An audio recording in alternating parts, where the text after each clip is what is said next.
এই মুহূর্তে ঠিক দাঁড়িয়ে রয়েছি ভুটানের রাজপথে। ঠিক ভারতবর্ষের একদম অন্তিম সীমান্ত পেরিয়ে প্রবেশ করে গেছি আমাদেরই প্রতিবেশী রাষ্ট্র ভুটানে। রাজতান্ত্রিক ভুটান। আপনারা দেখছেন এই যে গাড়িগুলো দেখছেন সব মোটামুটি ভারতের সিংহভাগ গাড়ি ভারতবর্ষের। এই লাইনটা যে লাইনটা যাচ্ছে এইদিকে আমাদের ভারতবর্ষ চলে যাচ্ছে। এদিকটা দেখাও একটু, এই যে এদিকটা ভারতবর্ষ চলে যাচ্ছে। আমরা ভুটানে রয়ে গেছি, আমরা ঢুকে গেছি ভুটানে।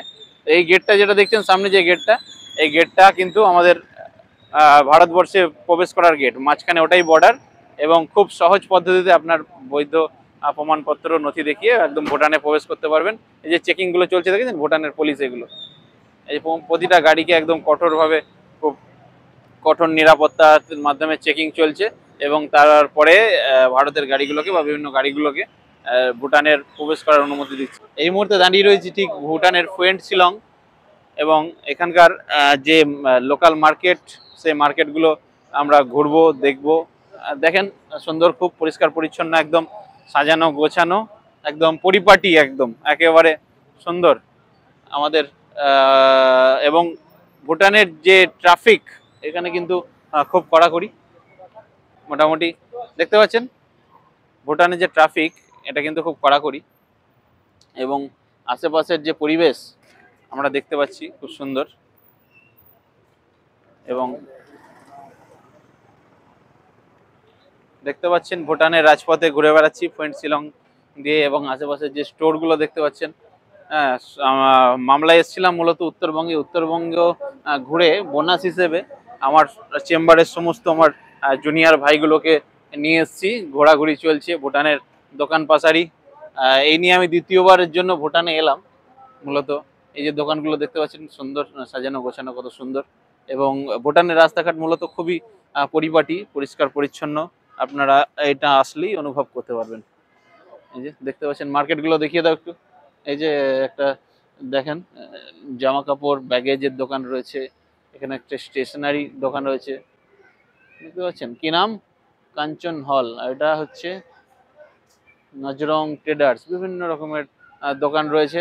পরিষ্কার পরিপাটি মার্কেট, যেখানে সেখানে দোকান ঠেলা লাগানো নয়, একদম পরিপাটি নিয়ম শৃঙ্খলা মেনে যেমন সভ্যভদ্র হয় তেমন একদম। এই যে বাঁ পাশটা দেখছেন, একদম বাম পাশটা কিন্তু একটা পার্কের মতো রয়েছে। অ্যাকচুয়ালি এটা মডেস্টি, বৌদ্ধিস্টদের যেমন এই বুদ্ধিস্টদের যেটা মঠ থাকে, মঠের সাথে একটা পার্ক মতো করা রয়েছে।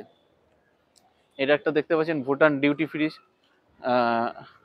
যে শপ, সেটা অর্থাৎ মদের দোকান নাকি রে? হ্যাঁ, মদের দোকান। হ্যাঁ, এখানে যেখানে সেখানে একটা জিনিস কমন দেখতে পাবেন, মদ। মানে ভারতের থেকে মদের দাম কিন্তু অনেক কম, সস্তা এবং তেলের দামটাও কম। পেট্রোল ডিজেলের দামটা প্রায় অর্ধেক কাছাকাছি। এটা হচ্ছে বৌদ্ধিস্টদের যে মঠ হয়, সেই মঠ বা মডেস্টি বলে। বৌদ্ধিস্টদের মঠের সাথে সাথে বিভিন্ন জায়গা ঘোরাফেরার জায়গা আছে। একদম ফুয়েল শিলং এর যে মার্কেট ভুটানের, সেই মার্কেটের রাস্তা দিয়ে আমরা ঘুরছি। আশেপাশে দেখতে পাচ্ছেন মদের দোকানের মোটামুটি ছড়াছড়ি। মদ কেনার জন্য প্রচুর লোক আসছে। প্রতিটা দোকানেই মদ মোটামুটি কমন আছে, এটা ওটা দোকান, সাথে সাথে মদের যে বিক্রি সেটা কিন্তু রয়েছে, দেখতে পাচ্ছি। দেখতে পাচ্ছেন এই যে দেখেন সবই মোটামুটি, এটা কমার্শিয়াল এলাকা পুরোটাই মার্কেট এবং প্রতিটা দোকানই মার্কেট। তার সাথে সাথে ছোট ছোট রেসিডেন্স কিছু জায়গা রয়েছে।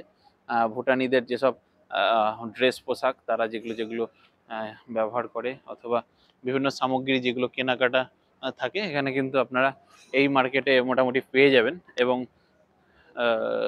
তার সাথে সাথে আশেপাশের যে পরিবেশটাও মানে সুন্দর। মানে মেন কথা হচ্ছে সব থেকে ভালো লাগবে আমরা ইন্ডিয়ানরা যদি আসি, ভারতীয়রা যদি আসি এখানে, এর পরিষ্কার পরিচ্ছন্নতার আপনাকে মুগ্ধ করবে। ভারতবর্ষের বিভিন্ন জায়গার তুলনায় কিন্তু আমাদের দেশে অনেক সুন্দর পরিবেশ এরকম আছে, কিন্তু ওভারঅল খুব সুন্দর।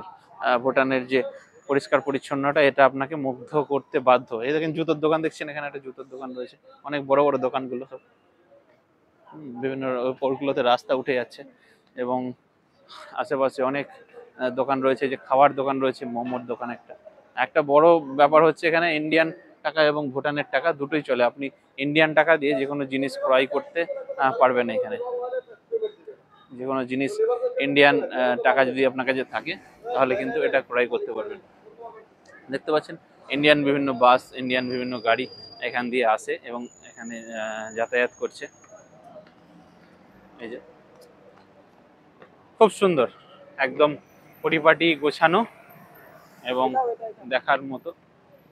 এই যে দেখতে পাচ্ছেন ইন্ডিয়া হয়ে সমস্ত গাড়ি আসছে, দেখেন সমস্ত গাড়ির নাম্বার কিন্তু এই দেখেন পশ্চিমবঙ্গের গাড়ি, দেখেন ডাব্লিউবি দিয়ে একদম চলে আসছে ভুটানের রাজপথে। আপনি আপনার গাড়ি, 4 চাকা গাড়ি অথবা বাইক নিয়ে সহজে এখানে প্রবেশ করতে পারবেন আপনার বৈধ প্রমাণপত্র থাকলেই। সামনে দেখতে পাচ্ছেন একটা ব্যাংক, ভুটানের যে ব্যাংক, হ্যাঁ, ড্রাক পিএনবি ব্যাংক লিমিটেড, ভুটানের যে ব্যাংক রয়েছে, ফুয়েন্ট সলিং ব্রাঞ্চ, এটিএম রয়েছে সাথে সাথে আমাদের দেশের মতোই অনেকটা, তার সাথে সাথে একটু অত্যাধুনিকতা বা আধুনিকতার ছোঁয়া রয়েছে। এবং সব মিলিয়ে ভুটানের সব থেকে যারা ভুটানে বাইক নিয়ে আসবেন মনে করেন বা আপনার গাড়িটা নিয়ে আসবেন, তারা খেয়াল রাখবেন মানে ভালো গাড়ি চালাতে জানেন বা ট্রাফিক আইন সম্পর্কে আপনার স্বচ্ছ ধারণা থাকলে তবেই আপনারা এখানে আসবেন, কারণ এখানে ট্রাফিক নিয়মটা খুব শক্ত আর কি। আর মোড়ে মোড়ে পুলিশ থাকে সব জায়গাতে, একটু এদিক ওদিক হলেই কিন্তু বিপদ। তো মোটামুটি দেখছেন ভুটান, আবারও দেখাচ্ছি, দেখানোর চেষ্টা করছি আপনাদেরকে, আবারও দেখানো হবে। তো ততক্ষণ ভালো থাকুন, সুস্থ থাকুন, আবারও কথা হবে, আবারও দেখা হবে। দেখাবো আপনাদের ভুটানের রাজপথ, দেখাবো আপনাদের ভুটানের মার্কেট অথবা অন্য কোনো কিছু। ভালো থাকুন, সুস্থ থাকুন, ধন্যবাদ।